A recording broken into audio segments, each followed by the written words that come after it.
Yeah, as I was reading the book also, it came to mind that, as you mentioned as well, that adult relationships is one level of pain, but then when children grew up in a family where one of the parents were narcissistic, and I wanted to ask you, in your experience, how difficult is it for people to realize, oh, my mom wasn't just not a great mom, she was a narcissist, and that's why I have these wounds that I have.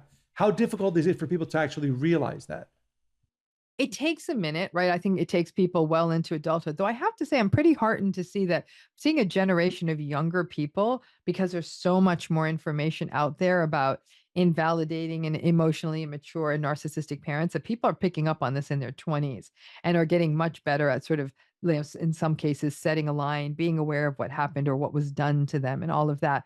But because many people are trauma bonded with their narcissistic parent, it can take a long time for them to see that parent with a clean lens. In many ways, they feel as though they're betraying the parent by viewing them in that way, and that can get really magnified if the parent themselves had a very difficult backstory. So you start getting into intergenerational patterns of saying like, well, like they were even far more physically abused by their parent than I was, so it's no wonder that they abused me. And part of the healing work becomes, even if we can create a coherent model of understanding why the narcissistic person behaves the way they do, that we also have to be willing to give ourselves permission to say, and their behavior was unacceptable.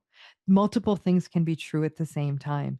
Behavior can be unacceptable, and we can understand the origin of that unacceptable behavior, but knowing that origin doesn't allay the pain that you experience. And for many folks, they'll say, I didn't even know what healthy looked like. I didn't even know that this was possible. And that's again where therapy becomes interesting, because I've had many clients say, the way you interact with me is what I always dreamed a mother would do, right? That's that maternal transference. And it's a way for us to talk about what's happening in that therapy room is so simplistic. I'm showing up when I said I'd show up. I'm attuned to them. I care about them. I'd argue that therapists love their clients and their fashion, but there's someone who's present and wants what's good for them, right? That's what a mother is supposed to be. But to them, it's a revelation. And then that becomes a place where they're saying, whatever's happening here is the opposite of what I grew up with. And so we kind of back into those revelations on what happened to them was unacceptable. And honestly, to your point, it's less important as sort of clocking the parent as narcissistic than it is to say what happened to you as a child, that wasn't okay. And it hurts you and you're not defined by it. We can certainly step you back from that, but it wasn't okay. And just a person being able to hold on to the not okayness of it is a huge step forward in cutting some of those trauma bonded patterns.